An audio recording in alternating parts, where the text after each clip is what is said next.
샬롬. 오늘 또 하나님의 은혜와 평강이 여러분과 함께 하기를 축원합니다. 오늘 또 주님과 동행하시고 말씀을 깊이 묵상하면서 말씀에 순종하며 살아가는 여러분들이 되시고, 오늘은 5월 5일 어린이날입니다. 여러분의 가정의 자손들에게 하나님의 크신 은혜와 축복이 함께 하기를 간절히 축원합니다. 오늘 아침 하나님께서 우리에게 허락해 주신 말씀은 고린도전서 2장 1절에서 9절 말씀입니다. 형제자매 여러분, 내가 여러분에게로 가서 하나님의 비밀을 전할 때 훌륭한 말이나 지혜로 하지 않았습니다. 나는 여러분 가운데에서 예수 그리스도 곧 십자가에 달리신 그분 밖에는 아무것도 알지 않기로 작정하였습니다. 내가 여러분과 함께 있을 때에 나는 약하였으며 두려워했으며 무척 떨었습니다. 나의 말과 나의 설교는 지혜에서 나온 그럴듯한 말로 한 것이 아니라 성령의 능력이 나타낸 증거로 한 것입니다. 그것은 여러분의 믿음이 사람의 지혜에 바탕을 두지 않고 하나님의 능력에 바탕을 두게 하려는 것이었습니다. 그러나 우리는 성숙한 사람들 가운데서는 지혜를 말합니다. 그런데 이 지혜는 이 세상의 지혜나 멸망하여 버릴 자들인 이 세상 통치자들의 지혜가 아닙니다. 우리는 비밀을 감춰져 있는 하나님의 지혜를 말합니다. 그것은 하나님께서 우리를 영광스럽게 하시려고 영세 전에 미리 정하신 지혜입니다. 이 세상 통치자들 가운데에는 이 지혜를 아는 사람이 하나도 없습니다. 그들이 알았더라면 영광의 주님을 십자가에 못 박지 않았을 것입니다.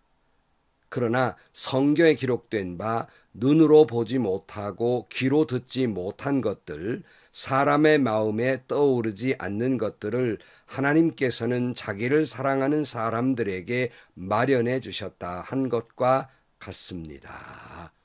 아멘. 우리가 잘 아는 대로 고린도 교회가 파벌 싸움이 벌려졌지 않겠습니까? 자기들이 더 거룩하고 자기들의 신앙이 더 좋고 자기들의 판단이 옳고 이렇게 생각을 하면서 파벌 싸움이 벌려지게 된 것입니다. 자, 사도 바울은 죄악의 도시, 음란의 도시 고린도에서 복음을 전할 때 결코 세상적인 논리나 철학으로 전하려 하지 않았습니다. 당시에는 헬라 철학이 지식의 상징과도 같았습니다. 사도 바울도 못지않게 헬라 철학을 공부한 사람입니다. 그러나 이 음란한 도시 이 고린도의 복음을 전할 때 이 나름대로의 철학자들이 모여있는 이 도시에서 복음을 전할 때 세상의 논리로, 철학적 논리로 수사학을 동원해서 복음을 전하려고 하지 않았다는 것입니다. 오늘 1절 말씀에 보면 형제자매 여러분, 내가 여러분에게로 가서 하나님의 비밀을 전할 때 훌륭한 말이나 지혜로 하지 않았습니다 그랬어요. 훌륭한 말이나 지혜, 그러니까 그 당시에 유행했던 어떤 철학이라든가 논리라든가 수사학으로 말씀을 전하지 않았다는 것입니다. 여러분, 하나님 나라의 비밀은 어떤 철학적인 것으로 이해될 수 있는 것이 아니고 어떤 논리를 펴고 어떤 수사학을 동원해서 이해시킬 수 있는 것이 아닙니다. 우리는 앞에 1장을 묵상할 때 바울이 이런 말 했잖아요. 1장 20절 말씀에 현자가 어디에 있습니까? 학자가 어디에 있습니까? 이 세상의 변론가가 어디에 있습니까? 하나님께서는 이 세상의 지혜를 어리석게 하신 것이 아니십니까?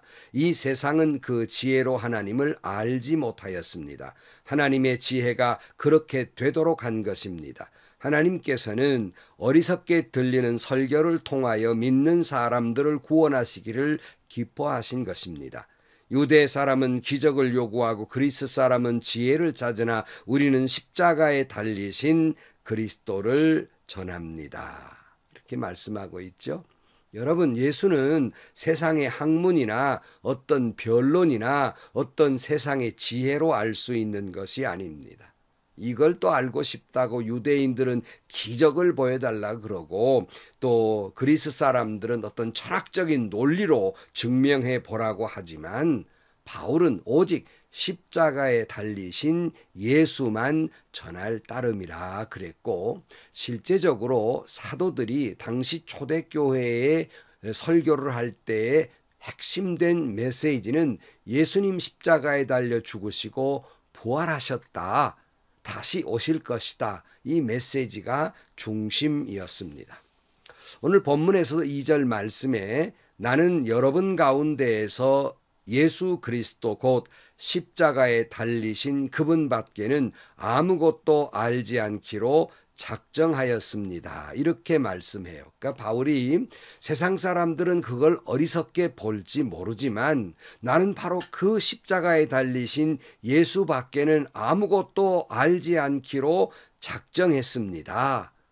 그것 이외에는 전하지 않기로 작정했습니다. 이런 말과 같습니다. 이건 참 쉬운 일이 아닙니다. 그러니까 하나님의 비밀을 전할 때 내 자신도 그렇고 전하는 메시지가 뭔가 좀 논리적이어야 되고, 뭔가 좀 수사학을 동원해야 되고, 뭔가 좀 유식한 철학적인 그런 논리나 이해를 추구해야만이, 설득해야만이 될 것 같은 그런 생각이 드는 거예요. 그러나 이제는 말도 버리고 지혜도 버리고 수사학도 버리고 철학도 버리고 오직 십자가에 달리신 예수 그리스도만 알기로, 그분만 전하기로 작정했다, 이렇게 말해요. 그러니까 그렇게 말하는 건 다른 건 다 포기했단 말이에요. 그러니까 어떤 그동안에 바울도 지식을 의지했지만 그것도 버릴 것이고, 지혜를 의지했지만 그것도 버릴 것이고, 학벌 의지했지만 그것도 버릴 것이고, 무슨 몇 푼 안 되는 자존심 그거 버리고, 무슨 말재주 말장난 같은 그거 버리고, 자기 능력, 자기 수완, 이 모든 것을 다 잘라내 버리고, 다시 말하면 자기가 그렇게 당시에 헬라 철학자들이 숭배했던 이성을 다 버리고, 이성적 기능을 다 버리고 오직 예수 그리스도만 알기로 작정하고 그분만 전하겠다는 말입니다. 그래서 유명한 파스칼이 이런 말을 했어요. 믿음이란 무엇이냐? 이성을 십자가에 못 박는 것이다. 이성을, 논리를, 수사학을, 세상 지식과 지혜를 십자가에 못 박는 것이 믿음이다, 이렇게 말하고 있어요. 저도 설교하는 목사로서 사도 바울의 마음을 이렇게 들여다볼 수 있어요. 저도 설교를 하면서 여러 가지 지식을 동원하고 논리를 세우고 철학을 동원해서 교인들에게 말씀을 전해야 은혜가 될 듯한 그런 느낌이 들 때가 종종 있습니다. 그래서 또는 있는 재주껏 막 이렇게 다 쏟아서 말씀을 전하다 보면 설교를 한 저 자신도 모르게 제 마음속에 하나님의 복음의 말씀을 바로 전했는가? 왠지 하나님의 말씀을 전한다고 해놓고 말장난한 것은 아닌가? 유려한 말솜씨를 뽐낸 것에 불과한 것이 아닌가라는 느낌이 들면 맥이 빠지고 힘이 빠지고 아주 허무한 마음에 들곤 했습니다. 어느 젊은 목사님이 설교하기가 너무 어려워서 존경하는 목사님을 찾아가서 목사님 설교가 어떻게 된 게 가면 갈수록 더 어렵습니다, 그랬어요. 그랬더니 이 목사님이 젊은 목사님에게 물었습니다. 목사님은 설교하실 때 내가 설교 잘한다 하는 말을 들어야지 하는 마음으로 설교를 하십니까? 이렇게 물었어요. 그랬더니 젊은 목사님, 물론이죠. 설교 잘한다는 소리를 듣고 싶지요, 그랬어요. 그러니까 이 목사님이 그러시더래요. 그러니까 힘들지요. 그러니까 은혜가 안 되지요, 그랬어요. 젊은 목사가 그럼 어떻게 하라는 말씀입니까? 젊은 목사님에게 이 원로 목사님이 그러셨다고 그래요. 목사님, 설교하실 때 설교 잘한다는 소리를 듣고 싶어서 설교하지 마시고 설교 듣는 분들의 영혼을 어떻게 하면 구원할까? 어떻게 하면 구원의 길로 인도할까? 그것만 생각하면서 설교하세요. 그랬다는 거예요. 그러니까 설교 잘한다는 소리를 들으려니까 뭐 수사학을 동원하고 논리를 동원하고 말재주를 말장난을 하고 말솜씨를 뽐내는 거 아니겠습니까? 바울은 다 포기했다는 거예요. 오직 그저 세상 사람들이 어리석다고 말했던 십자가에 달린 예수만 알기로 작정하고 그 예수님만 전하기로 했다 그랬어요. 물론 사도 바울도 막상 그렇게 생각했을 때 왜 두려운 마음이 없었겠습니까? 오늘 3절 말씀에 보면 내가 여러분과 함께 있을 때 나는 약하였으며 두려워했으며 무척 떨었습니다.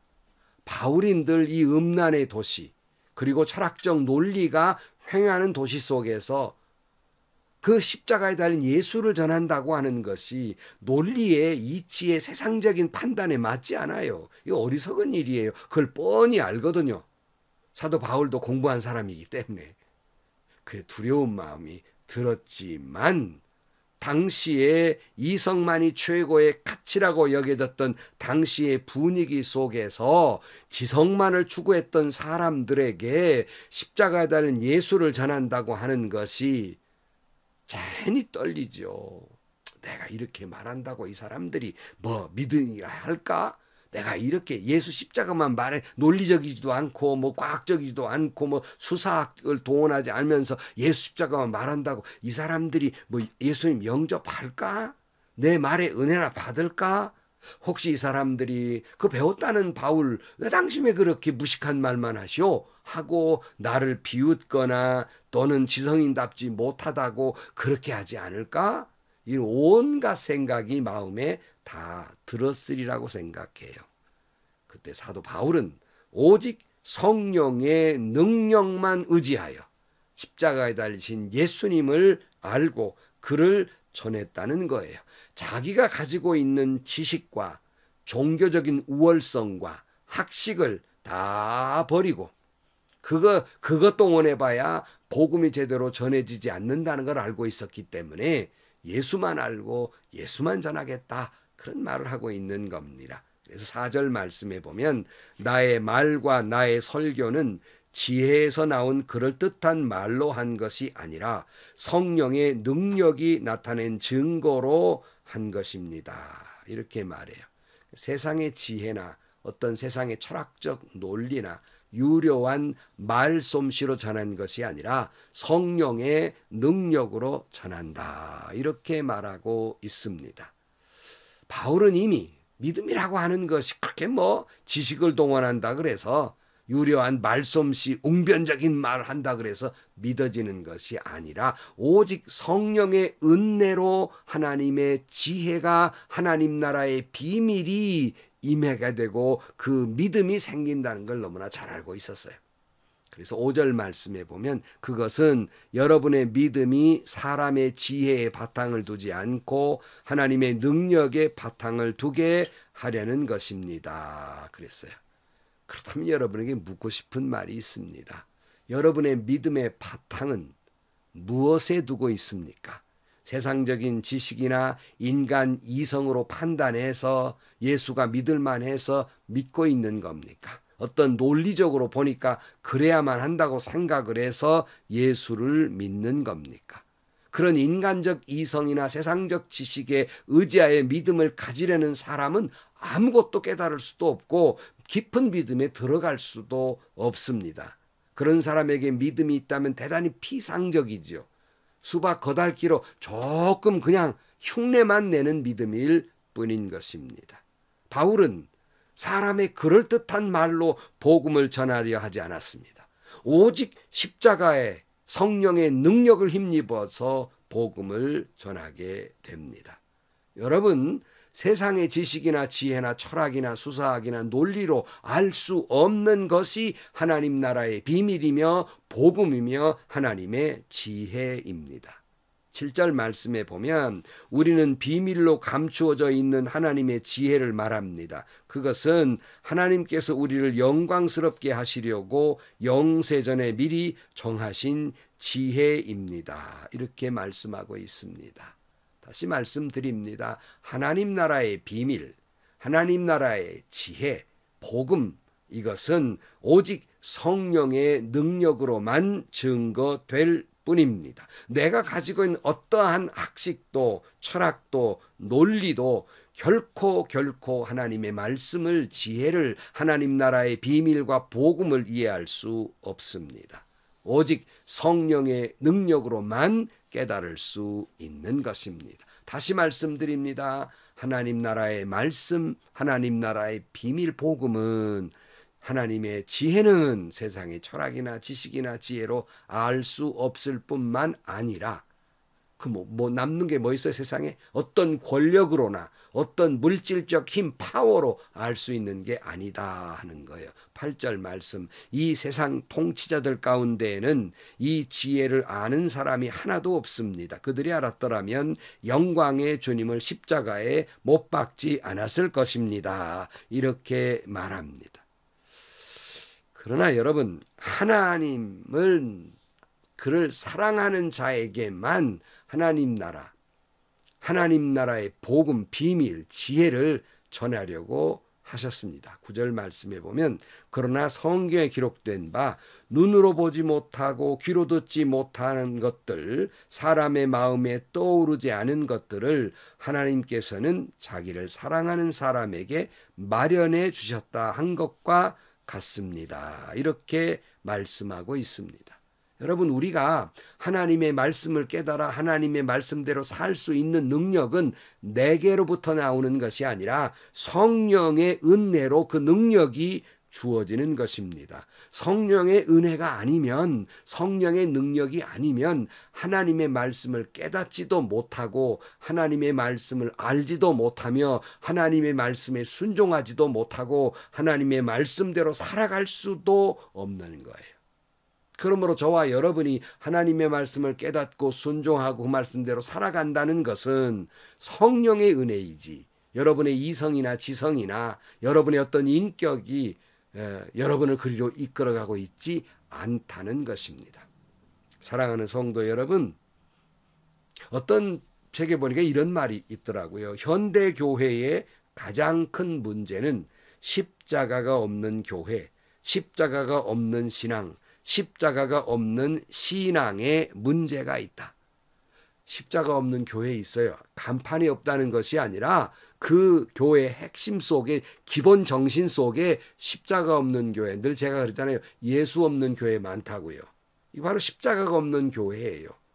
또 많은 신학적 학자들이 많지만, 신학 박사들도 많지만 그분들 속에는요 예수 없는 학자들 많습니다. 거기에는요 십자가 없는 그런 학자들 많아요. 미안하지만 십자가 없는 목사도 많고요, 십자가 없는 장로도 많습니다. 여기에 문제가 있다 하는 거예요.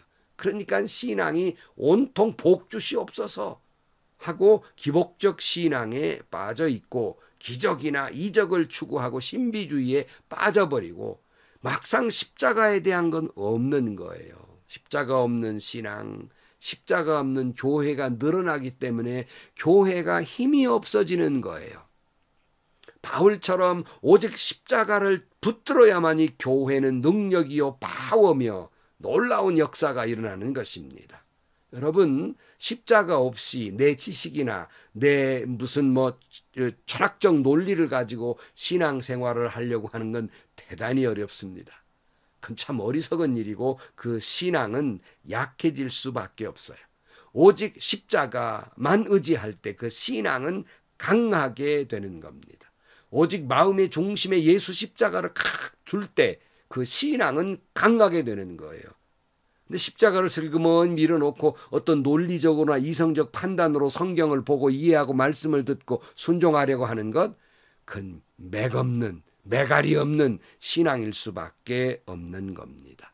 오직 하나님만 의지하고 오직 말씀만 의지하고 오직 십자가만 의지하고 오직 성령의 능력만을 의지할 때 오직 십자가만을 자랑할 때 거침없는 신앙, 용기 있는 신앙, 모든 건 넉넉히 승리할 수 있는 신앙이 되지만 십자가를 버릴 때, 십자가 중심이 되지 않을 때 연약한 신앙이 될 수밖에 없고요. 비겁한 신앙인이 될 수밖에 없고요. 비열한 기회주의자적 신앙이 될 수밖에 없는 겁니다. 초라한 신앙, 비겁한 신앙이 될 수밖에 없는 거예요. 바울은 오늘 본문에서 이렇게 말합니다. 다시 아까 읽은 말씀이지만 다시 우리는 되새김질할 필요가 있어요. 2절 말씀. 나는 여러분 가운데에서 예수 그리스도 곧 십자가에 달리신 그분 밖에는 아무것도 알지 않기로 작정하였습니다. 4절. 나의 말과 나의 설교는 지혜에서 나온 그럴듯한 말로 한 것이 아니라 성령의 능력이 나타낸 증거로 한 것입니다. 그것은 여러분의 믿음이 사람의 지혜에 바탕을 두지 않고 하나님의 능력에 바탕을 두게 하려는 것입니다. 성도 여러분, 오늘 또 우리가 오직 예수 그리스도의 십자가를 붙들고 여러분의 믿음의 저변은 오직 성령의 능력을 힘입어서 하나님의 말씀 가운데 살아가는 힘이 있는, 파워가 있는, 용기 있는 신앙인들이 되시기를 주의 이름으로 축원합니다. 기도하시겠습니다. 하나님 아버지, 마치 세상적 논리나 이성에 기대어서 믿음을 추구하려는 어리석은 사람들이 있습니다. 혹시라도 믿음을 가질지 모르나 연약한 신앙일 수밖에 없고 초라하고 비겁한 신앙일 수밖에 없는 줄로 믿습니다. 우리에게 오직 십자가 중심의 신앙을 갖게 하시고 성령의 능력을 힘입은 신앙을 갖게 해주셔서 용기 있는 신앙, 힘이 있는 신앙, 세상을 지배하는 신앙, 나아가서 더욱이 말씀을 용기 100배 전할 수 있는 그런 신앙을 갖게 하여 주옵소서. 예수님의 이름으로 기도하옵나이다. 아멘. 여러분, 저도 나름대로의 논리적인 사람이라고 생각을 해요. 하지만 여러분, 그 논리로 성경을 이해할 수 있는 게 아닙니다. 성령의 은혜이지요. 저는 더더욱이 이성적인 사람이기 때문에 더욱 성령의 은혜를 갈구해요. 왜냐하면 나 같은 사람이 예수를 믿게 됐다는 것은 도무지 이성적으로는 이해가 되지 않습니다. 제 자신의 이성으로도 말입니다. 오직 성령의 은혜였습니다. 오늘 또 여러분 예수 십자가 꼭 붙들고 성령의 능력과 은혜를 가지고 힘이 있는, 파워가 있는 신앙인으로 살아갈 수 있기를 주의 이름으로 축원합니다. 오늘도 행복하시고요. 좋은 일이 가득한 하루가 되시기를 주님의 이름으로 간절히 축원합니다.